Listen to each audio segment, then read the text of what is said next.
একটা সিংহ ঘন্টায় ছুটতে পারে 90 কিলোমিটার বেগে।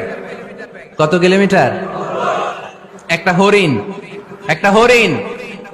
একটা হরিণ ঘন্টায় ছুটতে পারে 100 কিলোমিটার বেগে। তাহলে কে জোরে ছুটে? জোরে বলতে হবে। সিংহ কত কিলোমিটার? হরিণ। তারপরেও হরিণটা 100 কিলোমিটার বেগে ছোটার পরেও সিংহটার কাছে সে ধরা পড়ে যায়। এর কারণ সিংহ যখন ধরার জন্য ছোটে সে শুধু সামনে তাকায়, সে পিছনে তাকায় না।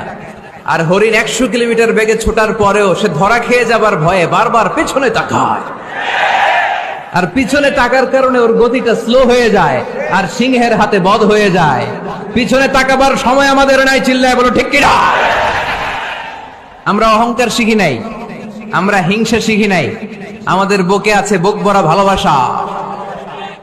আমি বিএনপি বুঝি না, আওয়ামী লীগ বুঝি না, জাতীয় পার্টি বুঝি না, জামাত ইসলাম বুঝি না, তাবলীগ বুঝি না, পীরের মুরিদ বুঝি না। যারাই পড়েছে লা ইলাহা ইল্লাল্লাহ তার জন্য আমাদের হৃদয়ে জায়গা আছে না নাই?